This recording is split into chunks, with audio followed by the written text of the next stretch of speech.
I can't keep lying to myself. I'm in love with him, and it's destroying me. He's a criminal, a killer, but when he looks at me, God help me, I see myself staying. The phone line crackled with silence. Jenny's heart stopped beating. Her friends froze mid-laugh, wine glasses suspended in air like time itself had paused. Because that voice, low, dangerous, unmistakably his, just shattered everything.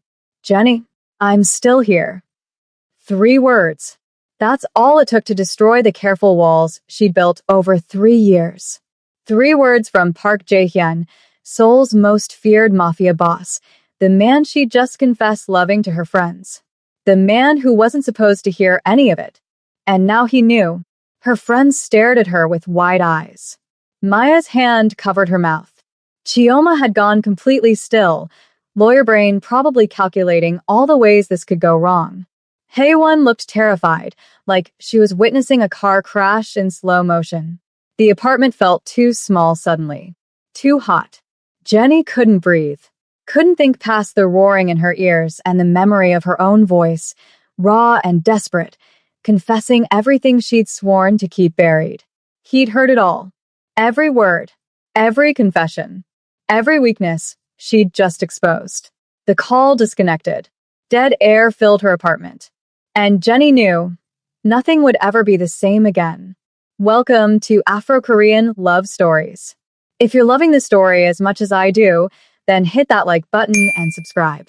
Let's see what happens next with Jenny. Would she get fired, or even worse, eliminated? Or would this story take an unexpected turn? Stick around to find out more. Also, let me know in the comments which city you're watching from. I'm curious to know. Now, let's dive into it. 3 years earlier, Jennifer Lawrence had no idea her life was about to change forever. She stepped off the plane at Incheon International Airport with 2 suitcases, a finance degree from Howard University, and dreams of making it big in Asia's financial hub. Seoul sparkled beneath her like a promise. The job offer from Biko Financial Group seemed perfect. Too perfect, maybe, but Jenny was hungry, ambitious, ready to prove herself in a city that didn't look like her, didn't sound like her, didn't know what to do with a beautiful black woman who spoke numbers like poetry. Her first month passed in a blur of spreadsheets and subway rides. She found an apartment in Itaewon, started learning basic Korean, made friends with other expats at language exchanges. Normal stuff. Corporate stuff. Then came the audit. Jenny remembered that Tuesday morning clearly. Her supervisor assigned her to review Q3 financials for their real estate division. Simple task. Routine. Except the numbers didn't add up. Properties purchased for amounts that didn't match market value. Shell companies layered so deep they disappeared into nothing. Money moving in patterns that screamed one thing: laundering. She should have ignored it, filed the report with diplomatic language, and moved on. But Jenny wasn't built that way. She spent 2 weeks tracing every transaction, building an airtight case. When she submitted her findings, her supervisor's face went pale. He told her to delete everything, forget what she'd seen, take a bonus, and stay quiet. Jenny refused. 2 days later, she got summoned to the penthouse office. The one everyone whispered about but nobody visited. The one belonging to the company's real owner, Park Jae-hyun. She'd never seen him before, didn't know what to expect. Maybe some old corporate shark in a cheap suit, barking orders and making threats. What she got instead stole her breath. He stood by floor-to-ceiling windows overlooking Gangnam, silhouetted against Seoul's skyline like some kind of dark prince. When he turned, Jenny's professional composure cracked. Sharp jawline, perfectly styled black hair, eyes that looked right through her soul. Designer suit that probably cost more than her yearly rent. Young, couldn't be older than 35. Devastatingly handsome in a way that felt dangerous. Miss Lawrence. His English was flawless, accent barely there. You've been busy. Jenny lifted her chin, refused to show fear. Just doing my job. Your job is to analyze numbers, not destroy careers. He moved closer, each step deliberate. Predatory. Do you know what you've uncovered? Money laundering. Fraud. Criminal enterprise. She held his gaze. Should I continue? Something flickered in his expression. Amusement, maybe, or respect. You're either very brave or very stupid. I'm thorough. Jae-hyun stopped 3 feet away. Close enough she could smell his cologne. Expensive, intoxicating. I could make you disappear. Nobody would ask questions. Nobody would find you. Then why am I still here? He smiled. Actually smiled. And somehow that was more terrifying than any threat. Because I'm going to offer you a choice, Miss Lawrence. You can walk away right now. I'll arrange a generous severance package, excellent references, and you'll never hear from me again. Or, you work for me, directly. Use that brilliant mind to manage my actual business interests. Clean money, move assets, make everything look legitimate. You'll be compensated beyond anything your corporate career could offer. He paused. And you'll stay alive. Jenny's mind raced. This was insane. Working for a criminal. Becoming complicit in whatever empire he'd built. Everything she believed in screamed no. But she'd seen too much. If she walked away, would he really let her go? Could she spend the rest of her life looking over her shoulder, wondering when his people would come? What guarantee do I have you won't kill me anyway? My word. Jae-hyun's expression turned serious. I don't harm people who are useful to me. And Miss Lawrence, you're about to become very useful. She took the job. What choice did she have? The first 6 months were hell. Jenny learned the real structure of Jae-hyun's empire. The legitimate businesses funding underground operations, protection rackets, smuggling, gambling. Violence wrapped in expensive suits and corporate paperwork. She created shell companies, moved money through international accounts, made dirty cash look clean. Every day she hated herself a little more. But something else happened too. Something she didn't expect. Jae-hyun started requesting her presence at meetings she didn't need to attend. Asked her opinion on decisions beyond her job description. Their weekly financial reviews stretched from 30 minutes to 2 hours, conversations drifting from spreadsheets to philosophy, art, literature. He was educated, well-read, quoted everyone from Confucius to Maya Angelou, collected contemporary art, spoke 4 languages fluently. Nothing like the monster she'd imagined. You're surprised, he said one evening, catching her staring at a Basquiat hanging in his office. I didn't expect a crime boss to appreciate art. Why? Because violence and beauty can't coexist. Jae-hyun gestured to the painting. My father built this organization with his fists, beat respect into people. I prefer more elegant methods. Murder is still murder, Mr. Park. Jae-hyun, we're past formalities, don't you think? He returned to reviewing her reports. And yes, I've done terrible things. We'll continue doing them. But that doesn't mean I can't recognize beauty when I see it. The way he said that last part made heat crawl up Jenny's neck. She changed the subject quickly. But that night, lying in bed, she couldn't stop replaying his words. A week later, a package arrived at her apartment. No note. Just a coffee table book on Basquiat's work. First edition, probably worth thousands. Jenny stared at it for an hour before texting. Thank you for the book. His response came immediately. You're interested. Seemed wasteful not to share. Professional. Distant. Yet he'd remembered a casual glance at a painting weeks ago. The gifts became a pattern. Always work-related. Always with plausible professional justification. A vintage fountain pen after she'd mentioned preferring handwritten notes. A book on behavioral economics she'd referenced in a meeting. An original print of Seoul's skyline from the 1960s after she'd expressed interest in the city's history. Nothing romantic. Nothing that crossed lines. Just thoughtful. Your boss sent you another gift? Maya asked during one of their monthly gatherings, eyeing the economics book on Jenny's coffee table. It's work-related. Right. Because bosses always send employees $1,000 books. He appreciates when people show genuine interest in things. Or he's interested in you, and this is how he shows it. Jenny's heart raced at the possibility. It's not like that. Then what is it like? She didn't have an answer. Months became a year. Their Thursday evening meetings remained the highlight of Jenny's week.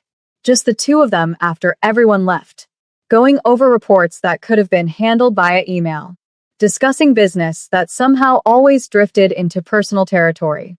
"Tell me something true," Jae-hyun said one evening, pouring whiskey. "Like what?" "Anything. Something nobody else knows." So Jenny told him about growing up in Atlanta, her mother's disappointment when she chose finance over medicine, the ex-boyfriend who'd said she was too ambitious, too independent, too much. Jae-hyun listened without interruption. When she finished, he was quiet for a long moment. He was intimidated, he finally said. Men like that fear women who outshine them. His gaze held hers. "You're brilliant, Jenny. Anyone who can't handle that doesn't deserve you." Her breath caught. Nobody had ever said anything like that to her. "Your turn," she managed. "Tell me something true." But Jae-hyun just smiled slightly. "Another time. It's late. You should go." Always pulling back. Always maintaining distance. Giving just enough to keep her hoping, never enough to confirm anything. 2 years in, Jenny stopped pretending this was just a job. She'd catch herself thinking about him constantly. The way his jaw tightened when concentrating. How he unconsciously rolled his shirt sleeves when working late. That rare, genuine smile that transformed his entire face. She was falling. Had already fallen. Was drowning in feelings for a man who probably saw her as nothing more than a competent employee. Her monthly girls' nights became therapy sessions. "You're pining after someone who doesn't even know you exist that way," Maya said gently. "He knows I exist. As an employee, not as a woman." The words stung because they were probably true. Everything began with the choice Jenny made. She could have taken Jae-hyun's severance offer and walked away clean. Instead, she stayed. She accepted the job, stepped into his dangerous world, and now she's falling for a man who might never love her back. Do you think that was her best choice? Or do you support her decision and want to see where this leads? Let me know in the comments below. And don't forget to hit that like button and subscribe because this story is far from over.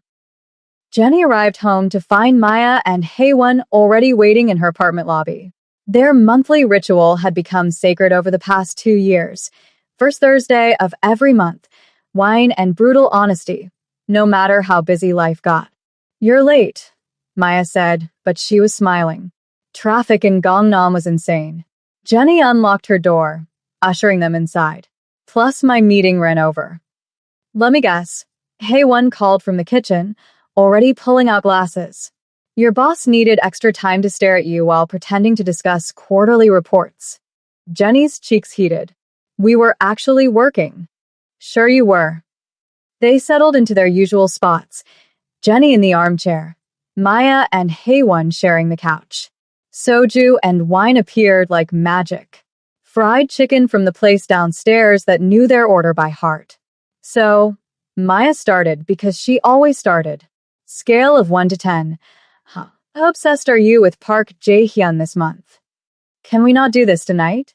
"That's an 11. Haewon poured generous shots.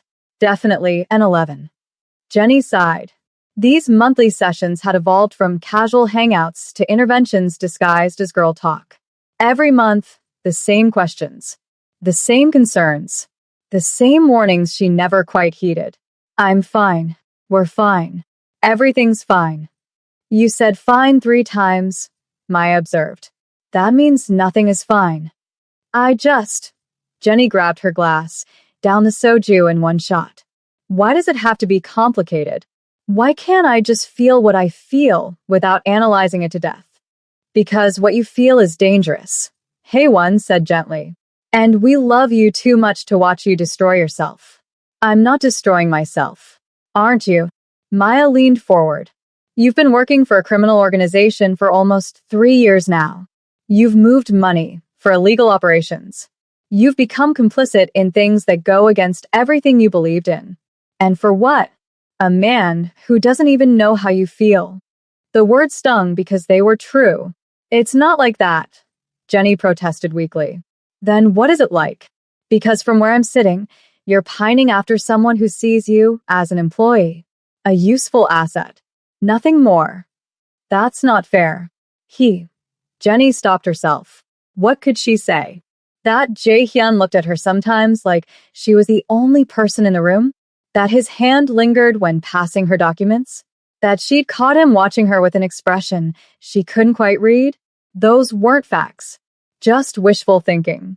What? Maya pressed. Nothing. Never mind. Haewon moved to sit on the arm of Jenny's chair. Sweetie, we're not trying to hurt you. We're trying to protect you. This man is dangerous. Even if he did have feelings for you, which we have zero evidence of, what kind of life could you have with him? I'm not asking for a life with him. I'm just trying to survive working for him. Are you, though? Maya's voice softened. Because it seems like you're doing a lot more than surviving. You're hoping, waiting for something that might never happen. Silence fell heavy between them. Jenny knew they were right. She'd spent 2.5 years reading into every glance, every word, every moment of attention Jae-hyun gave her, building fantasies on foundations of nothing, falling in love with a man who probably saw her as nothing more than a competent employee. What if I can't help it, she whispered. What if I've already fallen and there's no coming back? Her friends exchanged worried glances. Then you need to protect yourself, Haewon said firmly. Guard your heart. Don't give him more power than he already has. How? How do I stop feeling what I feel? You start by admitting it, Maya suggested. Stop pretending this is just a job. Acknowledge that you have feelings and that those feelings are dangerous. Then you decide, do you stay in this situation hoping something changes, or do you save yourself? Jenny didn't have an answer. They spent the next hour talking in circles, Jenny defending feelings she couldn't quite explain, her friends warning against disaster they could see coming. It was exhausting and necessary, and achingly familiar. Around 11, Maya and Haewon left, extracting promises that Jenny would think about what they'd said, would consider putting distance between herself and Jae-hyun, would remember her worth. Jenny promised, knowing she wouldn't follow through. The following weeks passed in painful awareness. Every interaction with Jae-hyun felt charged with meaning she probably imagined. Every meeting became torture, sitting across from him, watching his mouth form words, wondering what it would feel like to kiss him. She was losing her mind. Their weekly Thursday reports became the highlight and lowlight of her week. Just the two of them in his office after everyone left, going over numbers that barely registered because all Jenny could focus on was the way lamplight caught in his hair, the flex of his jaw when he concentrated, those rare moments when he'd look up and their eyes would meet and hold for a second too long. Was she imagining the tension? The electricity that seemed to crackle between them? Probably. Most likely. Almost definitely. But she couldn't stop hoping. The Singapore accounts are ready, she reported one Thursday evening, sliding the folder across his desk. Jae-hyun reviewed the numbers with his usual precision. Excellent work. As always. Thank you. He looked up then, and something in his expression made her breath catch. Jenny, can I ask you something? Of course. Do you ever regret it? Taking this job? The question surprised her. Sometimes. When I think about who I used to be. And who are you? Someone with principles. Clear lines between right and wrong. Someone who believed good always won in the end. She laughed bitterly. Naive, basically. Not naive. Idealistic. There's a difference. Jae-hyun leaned back in his chair, studying her. I sometimes wonder what you'd be doing if you'd never walked into that audit. If you'd never discovered my operations. Probably working some corporate job I hated, dating some boring guy who wanted me to be smaller. You could never be small. You're too brilliant for that. Heat crept up Jenny's neck. She changed the subject quickly. Is there anything else you need tonight? No. You should go. Get some rest. She gathered her things, acutely aware of his gaze following her movements. At the door, she paused. Jae-hyun. Yes. Why did you really hire me? You could have made me disappear. Eliminated the threat. Why give me a choice? He was quiet for a long moment. Because eliminating you would have been a waste. And I don't waste valuable things. Valuable things. Not valuable people. The distinction hurt more than it should. Good night, Mr. Park. Jenny. His voice stopped her. It's Jae-hyun. We're past formalities. She left before he could see the tears threatening to fall. November brought colder weather and deeper confusion. Jenny's feelings intensified despite her best efforts to suppress them. She found herself thinking about Jae-hyun constantly, during meetings on subway rides, while lying awake at 3 a.m. wondering if he ever thought about her the same way. Probably not. Almost certainly not. Definitely not. The monthly girls' nights became her only outlet. Maya and Haewon listened with increasing concern as Jenny described the torture of wanting someone who didn't want her back. Have you considered just telling him? Haewon asked during their November session. Absolutely not. Why not?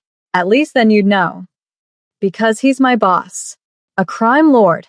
A man who could destroy me with one word. I can't just confess feelings he doesn't share.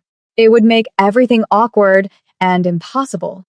Everything is already awkward and impossible, Maya pointed out. You're in love with someone you can't have. That's the definition of impossible. I never said I was in love with him. Both friends stared at her. Fine. Maybe I am. A little. Or a lot. I don't know. Jenny buried her face in her hands. This is a disaster. Then leave. Haewon said simply. Quit. Find another job. Save yourself. I can't. I know too much. He'd never let me just walk away. So you're trapped. I'm trapped. The truth of that statement settled over them like snow. Heavy. Cold. Suffocating. Chioma texted earlier. Maya said, clearly trying to lighten the mood. She's definitely coming end of January. 2 weeks in Seoul. We're planning a proper girls' night. All 4 of us together. Jenny's spirits lifted slightly. Really? That'll be good. I miss her lawyer brain. She misses your chaos. Says her life in London is too boring without your drama. They laughed, but underneath ran currents of worry. The unspoken fear that Jenny was drowning and nobody knew how to save her. December arrived with the first real snow. Seoul transformed into something magical. White and pristine and beautiful. Jenny watched it fall from her office window, thinking about how nothing stayed pure for long. Eventually, the snow would turn gray with city dirt, melt into slush, disappear completely, kind of like her integrity. Her Thursday report that week felt different. Tense. Jae-hyun seemed distracted, answering emails while she presented numbers. Is everything all right? She asked finally. He looked up, and for a moment, she saw something in his expression. Exhaustion. Stress. Vulnerability. He usually kept hidden. Rival organization is pushing into our territory. It's being handled, but it's complicated. Dangerous? Everything I do is dangerous. He stood, moved to the windows. Sometimes I wonder what it would be like. Different life. Different choices. Different, he stopped himself. Different what? Nothing. Forget I said anything. But Jenny couldn't forget. That moment of almost confession hung between them like unspoken truth. She wanted to go to him. Close the distance. Tell him she understood. That she felt the same impossibility of their situation. That she'd choose him anyway, danger and all, if he'd just ask. Instead, she stayed frozen in her chair. I should go, she said quietly. Yes. You should. Neither of them moved. Finally, Jae-hyun turned back to his desk. Professional. Distant. The vulnerable moment locked away like it never happened. Same time next week? He asked, not meeting her eyes. Same time. Jenny left feeling hollowed out. Exhausted from wanting.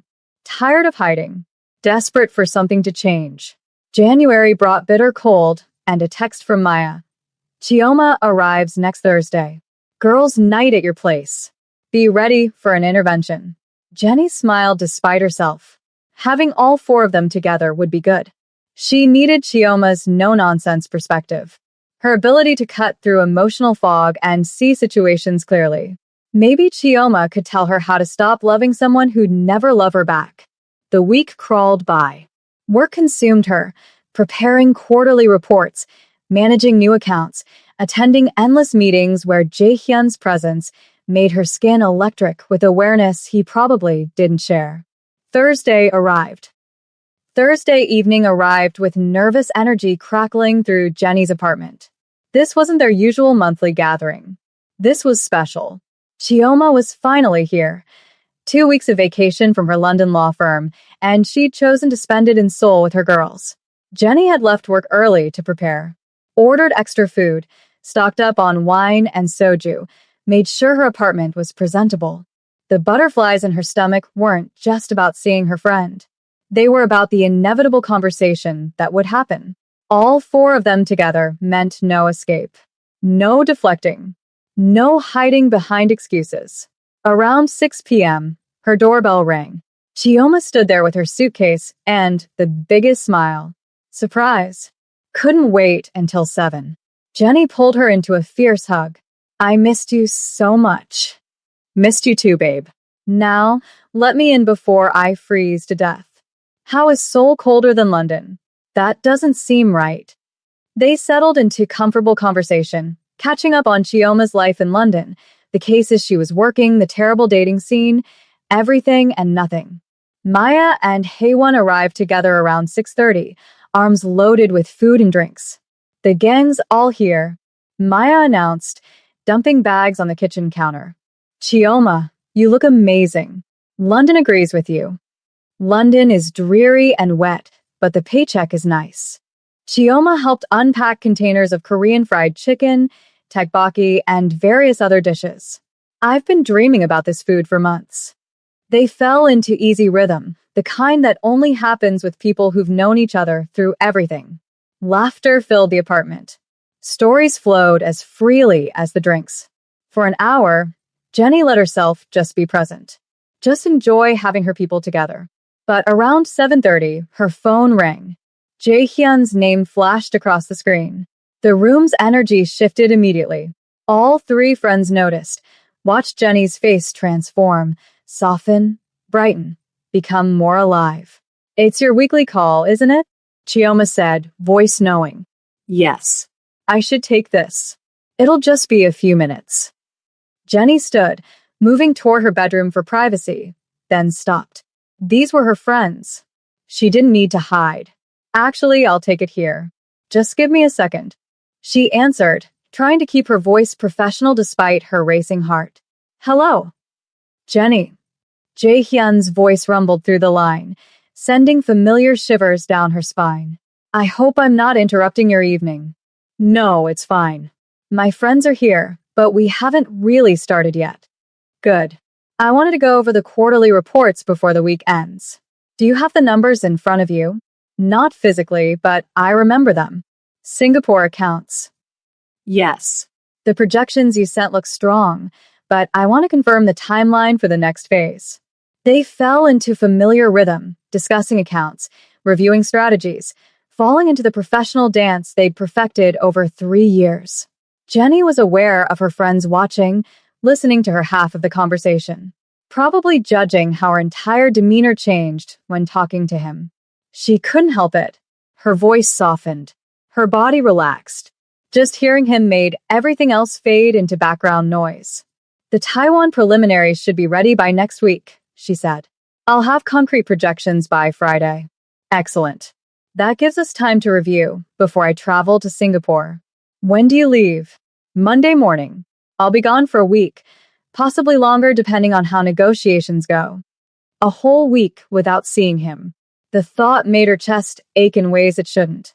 Will you need anything else before you go? Just the documentation we discussed. We can finalize everything tomorrow if you're available. Tomorrow's Friday. I have the morning free. Perfect. 9 a.m. I'll be there. There was a pause. Static crackled faintly on the line.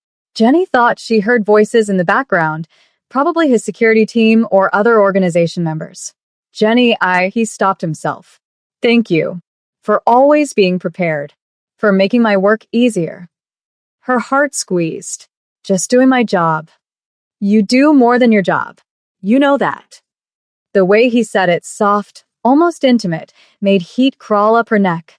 She was hyper-aware of her friends watching, listening, probably reading into every word. I appreciate that, she managed.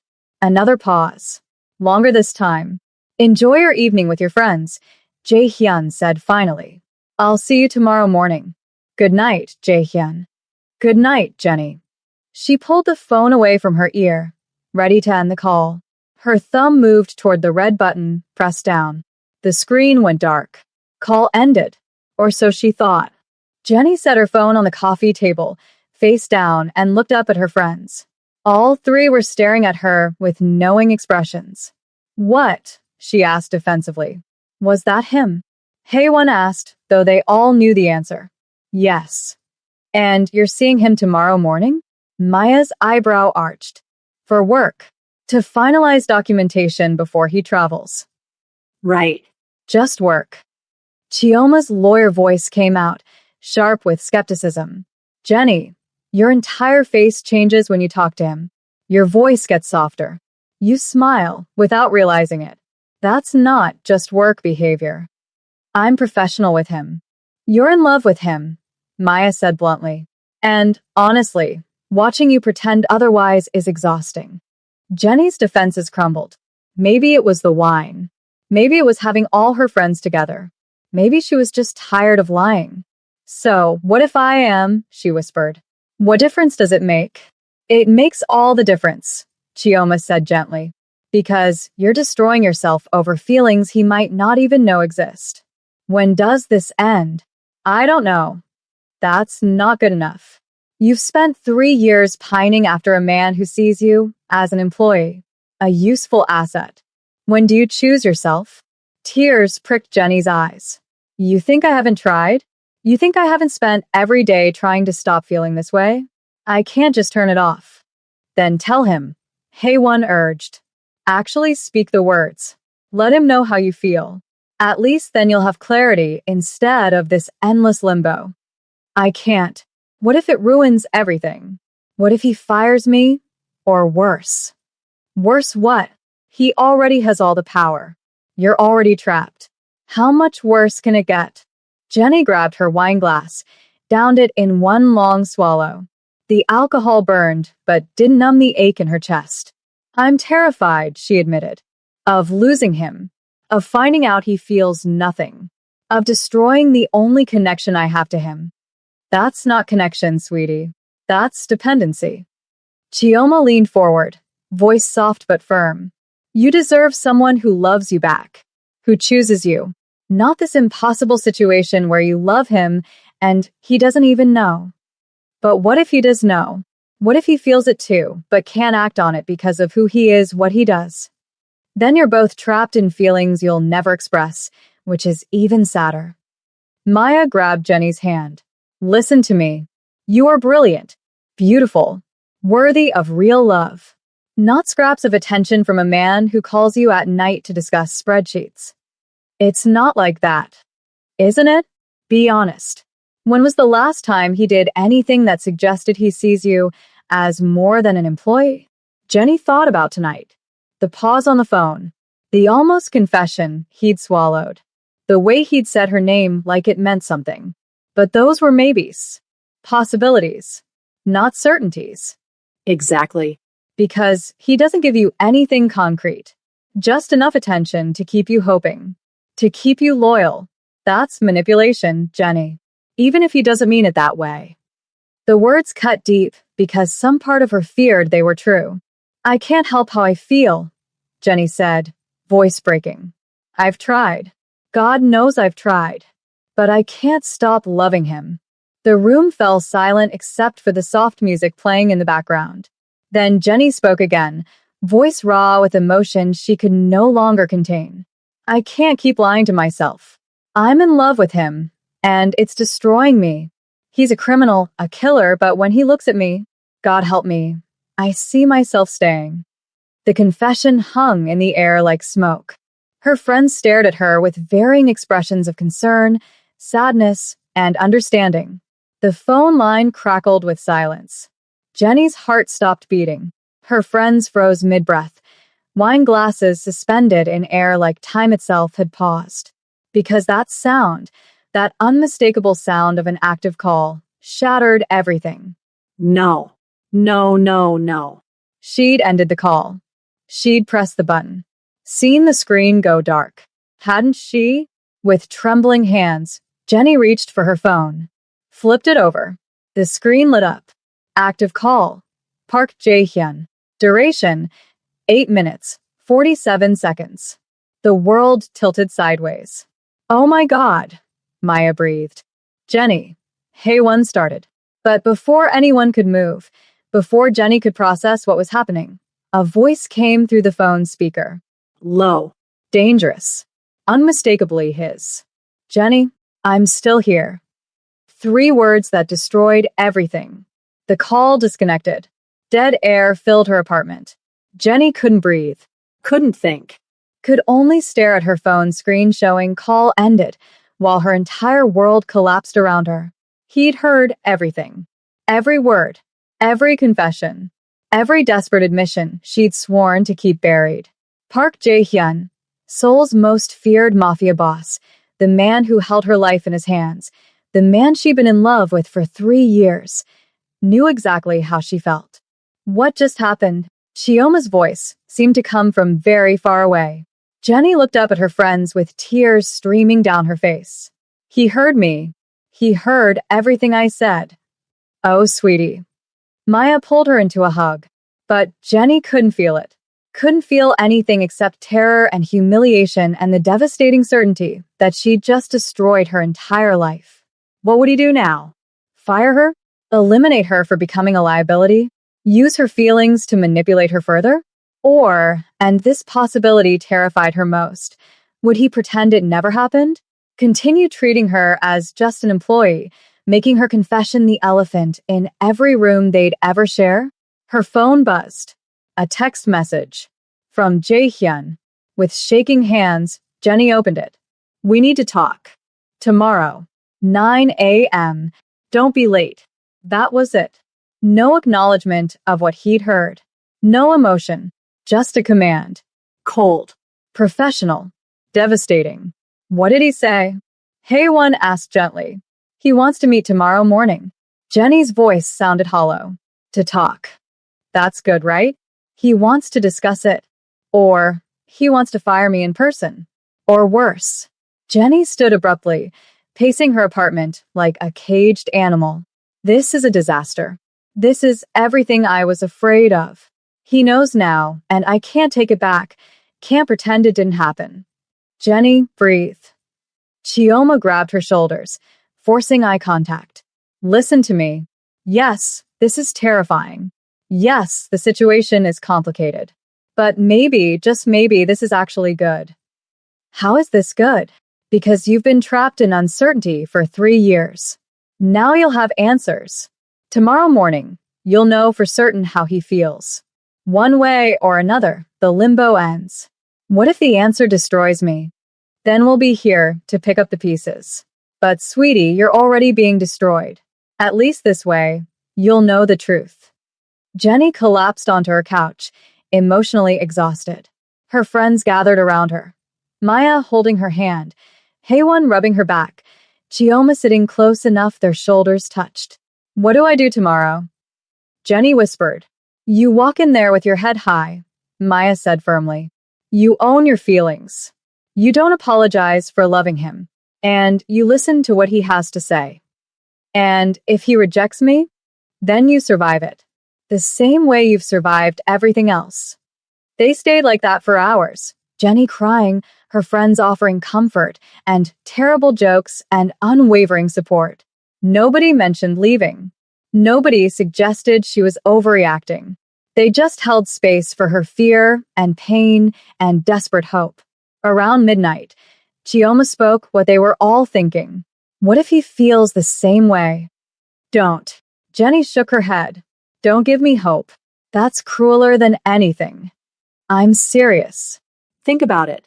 He calls you at night about work that could wait. He looks for excuses to keep you in meetings longer. He said you do more than your job. That's not boss language, Jenny. That's personal. Or I'm reading into nothing because I want it to be true. Maybe. Or maybe you've both been circling each other for 3 years, too afraid to make the first move.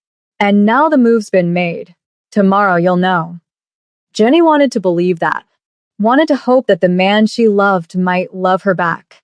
But hope felt dangerous, like setting herself up for even greater devastation. Her phone buzzed again. Another text from Jae-hyun. Sleep well, Jenny. Just 3 words. But they made her cry harder. Because they were gentle, almost tender. Not the words of a man preparing to fire someone. Or maybe she was fooling herself again. Reading emotion into simple courtesy. What did he say? Hae-won asked. He told me to sleep well. Her friends exchanged glances loaded with meaning. That's actually sweet, Maya said carefully. It's polite. Jenny, bosses don't text employees at midnight telling them to sleep well. That's not professional. That's personal. Stop. Please. I can't handle hope right now. They respected her wishes, shifting conversation to lighter topics. But underneath ran currents of anticipation. Tomorrow morning would change everything. For better or worse, the waiting would finally end. Around 2 a.m., her friends started preparing to leave. Do you want us to stay? Chioma offered. We can camp out here. Be here when you get back from the meeting. No. I need to process this alone. But thank you. 3 fierce hugs later, Jenny was alone in her apartment. She tried to sleep but couldn't. Her mind spun endlessly through possibilities. What would Jae-hyun say tomorrow? How would he look at her? Would everything change, or would nothing change at all? At 4 a.m., she gave up and made coffee. Watched Seoul's lights slowly brighten as dawn approached. Prepared herself for a conversation that would either save her or destroy her. 9 a.m. couldn't come fast enough. And yet, she wished it would never arrive. What you would do in Jenny's position? Would you show up to that 9 a.m. meeting or run for your life? Drop a comment below. I'd really love to know. And if you're invested in Jenny and Jae-hyun's story, hit that like button and subscribe. The confrontation is coming, and it's going to be intense. Jenny didn't sleep. Couldn't. She watched the sun rise over Seoul, coffee growing cold in her hands, mind replaying that moment over and over. Jenny, I'm still here. 3 words that had shattered her carefully constructed world. At 7 a.m., she showered. Put on her most professional outfit, black slacks, silk blouse, blazer that made her feel armored. Applied makeup with shaking hands, covering the evidence of a sleepless night. Straightened her hair, checked her reflection. She looked composed. Professional. Nothing like the terrified woman dying inside. The commute to Biko Group felt surreal. Seoul moved around her. People rushing to work, street vendors setting up, the city waking to another ordinary Friday. But nothing felt ordinary. Everything had changed. She arrived at 8:45. Too early, but waiting at home had become unbearable. The executive floor was quiet. Most people wouldn't arrive for another hour. Jenny stood outside Jae-hyun's office, gathering courage she wasn't sure she possessed. At exactly 9 a.m., she knocked. Come in. His voice sent electricity through her spine. The same voice that had said her name last night. The same voice that had heard her desperate confession. Jenny opened the door. Jae-hyun stood by the windows, backlit by morning sun. He discarded his jacket, shirt sleeves rolled to his elbows. The same position she'd seen 100 times before. But everything felt different now. Close the door, he said without turning around. She did. The click echoed like a gunshot. Silence stretched between them. Jenny's heart hammered so hard, she thought it might break through her ribs. Finally, Jae-hyun turned. His expression was unreadable, not angry, not cold, just intense. Those dark eyes studied her face like he was seeing her for the first time. Sit, he said, gesturing to the chair across from his desk. I'd rather stand. Jenny, sit. The command in his voice made her knees weak. She sat. Jae-hyun moved to his desk but didn't sit. Instead, he leaned against it, arms crossed, studying her with an intensity that made her want to disappear. I didn't mean for you to hear that, Jenny said, breaking the silence. Her voice came out stronger than she felt. Last night, I thought I'd ended the call. I know. I would never have said those things if I'd known you were listening. I know that too. He tilted his head slightly. But you did say them, and I did hear them. So now we're here. I understand if you want me to resign. I'll submit my resignation today, help transition my accounts to someone else. Stop. The single word cut through her spiral. I don't want your resignation. Jenny's breath caught. You don't. No. Jae-hyun pushed off the desk, started pacing. A rare tell that he was agitated. Do you have any idea what the last 12 hours have been like for me? Hearing you say those words, knowing how you feel, trying to figure out what the hell I'm supposed to do with that information. I'm sorry. Don't apologize. He stopped pacing, turned to face her directly. Don't apologize for feeling what you feel. That's not what this is about. Then what is it about? Jae-hyun ran a hand through his hair, disrupting its usual perfect style. You said you're in love with me, that it's destroying you, that you see yourself staying despite knowing what I am. Yes. No point denying it now. Do you understand how dangerous that is? For you, for both of us. I know what you are. I've always known. Do you? He crossed her chair, crouched down so they were eye level. Close enough, she could see gold flecks in his dark eyes. I've killed people, Jenny. Hurt people. Built an empire on violence and fear. I'm not some misunderstood hero. I'm exactly the monster everyone thinks I am. I know. Then why? His voice cracked slightly. Why would you love someone like me? Jenny's eyes filled with tears. Because underneath the monster, I see someone who quotes poetry, who visits his sister every Sunday, who treats me like I matter, who's gentle with me even when the world demands he be cruel. She swallowed hard. Because when you look at me, I feel seen, understood, valued. And I know that's probably manipulation, that you're probably using my feelings against me, but I don't care anymore. I love you anyway. Jae-hyun closed his eyes. When he opened them again, something had shifted in his expression. Vulnerability she'd never seen before. It's not manipulation, he said quietly. It's never been manipulation. What? He stood, turned away, walked back to the windows. I've been fighting this for 3 years, telling myself it was inappropriate, impossible, dangerous, that keeping distance was protecting you, protecting us both. Jenny's heart stopped. What are you saying? I'm saying. He turned back, and the emotion in his eyes made her breath catch. I'm saying you're not alone in this. You've never been alone in this. The world tilted sideways. You have feelings for me? Feelings. Jae-hyun laughed bitterly. That's such an inadequate word for what you do to me. You walk into a room, and everything else disappears. You smile, and I forget how to breathe. You challenge me, stand up to me, refuse to be intimidated, and it makes me want things I have no right wanting. Tears streamed down Jenny's face. Why didn't you say anything? Because I'm a criminal, Jenny. My world is violence and darkness. You deserve better than what I can offer. Better than a life looking over your shoulder, wondering if my enemies will use you against me. Better than loving someone who might not survive the next gang war. That's not your decision to make, isn't it? I have power, influence. I could ruin your life with one word. How is that fair? How can I ask you to love me when the power dynamic is so skewed? Jenny stood, crossed to him. You're not asking. I'm offering. Freely. With full knowledge of what you are and what loving you means.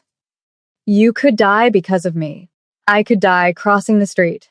At least with you. I die having lived. Having felt something real. Jae-hyun reached up, cupped her face with both hands. His touch was gentle, reverent, like she was something precious he was afraid to break. I don't deserve you, he whispered. Probably not. But you have me anyway. He kissed her then. Finally. After 3 years of tension and longing and desperate restraint. The kiss was everything. Tender and desperate. Claiming and surrendering. Jae-hyun kissed her like she was air and he was drowning. Like she was the answer to questions he'd been afraid to ask. When they broke apart, both breathing hard, he pressed his forehead to hers. "This doesn't solve anything," he said roughly. "My world is still dangerous. People will try to hurt you to get to me. There will be times I can't protect you. Times when loving me will feel like a curse. I know. And you still want this? Want me? More than anything." Jae-hyun pulled back to look at her properly. "Then we do this carefully. Quietly. Nobody in the organization can know, not yet.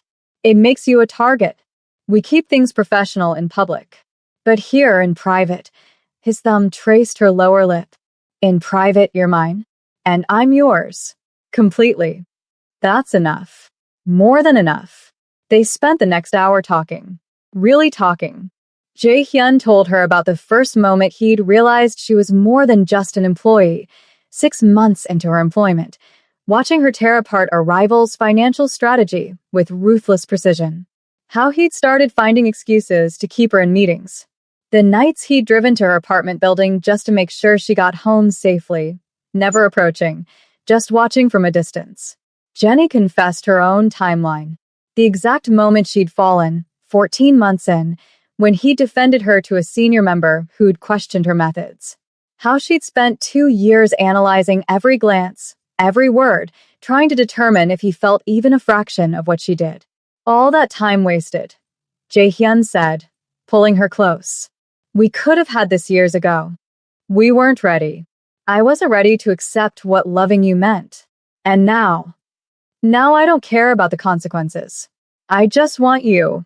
He kissed her again, slower this time, taking his time exploring, claiming, making promises without words. When his phone rang, a business call he couldn't ignore, reality crashed back in. "I still have to leave Monday," he said, checking the caller ID. "Singapore can't wait." "I know. Come with me." Jenny's eyes widened. "What? Come to Singapore. We'll handle business during the day, but the nights." His expression turned heated. "The nights will be ours. No hiding. No pretending. Just us. People will talk. They'll know. Let them wonder. I'm tired of hiding how I feel about you." Joy burst through Jenny's chest. Yes. "I'll come." "Good." Jae-hyun answered his phone, switching to rapid Korean. Business voice activated. But his free hand found hers, fingers interlacing, making promises of later. Jenny watched him work, marveling at this impossible turn. 12 hours ago, she'd been terrified he'd heard her confession. Now she was planning a trip to Singapore with the man she loved. The man who loved her back. It wasn't simple. Wasn't easy. The danger was real, the complications endless. But for the first time in 3 years, Jenny felt truly alive. When Jae-hyun ended the call, he pulled her into his arms. No regrets. None. Even knowing what comes next, the secrecy, the danger, the impossibility of it all. Especially knowing that. Jenny tilted her face up, kissed him softly. "I told you last night, I see myself staying. That hasn't changed. Then stay. Please. Stay with me. Always." Later, when Jenny finally left his office, appropriately disheveled, professionally composed, she pulled out her phone. A text to her group chat. "We need to talk. Emergency girls' night tomorrow. My place. I have news. Maya. Good news or bad news. Jenny. Complicated news. Amazing news. Terrifying news. Chioma. He didn't fire you? Jenny. Definitely didn't fire me. Haewon details. Now. Jenny. Tomorrow. In person. Trust me, you'll want to be sitting down for this." She smiled, imagining their reactions. The shock. The concern. The inevitable warnings about danger and power dynamics and impossible situations. But underneath would be happiness. because her friends loved her enough to support even her most reckless decisions. Her phone buzzed. Jae-hyun. Already missing you. Dinner tonight? My place. Jenny. Is that professional? Jae-hyun. Nothing about us is professional anymore. Say yes. Jenny. Yes. Always yes. She walked out of Biko Group into Seoul's winter morning. The city sparkled around her. Beautiful. Dangerous. Full of impossible possibilities. Somewhere in the city, her life had transformed. From desperation to hope. From hiding to honesty. From longing to having. It wouldn't be easy. Loving Park Jae-hyun meant accepting darkness along with light. Meant choosing danger over safety. Meant trusting a man whose world could destroy her. But looking at her reflection in a passing window, Jenny recognized the woman staring back. Not lost. Not destroyed. Not compromised. Whole. Alive. Exactly where she wanted to be. She forgot to hang up, and he finally heard her secret feelings. And somehow, impossibly, miraculously, he felt the same way. That was enough. More than enough. Everything. And that's how a forgotten phone call changed everything. Jenny took a risk 3 years ago when she accepted that job, and tonight, that risk finally paid off. Sometimes the most dangerous choices lead to the most beautiful destinations. If you love this story, smash that like button and subscribe for more Afro-Korean love stories that will keep you on the edge of your seat. And tell me in the comments, would you have had the courage to stay like Jenny did, or would you have run? I'm curious to hear your thoughts. Thanks for watching, and I'll see you in the next story.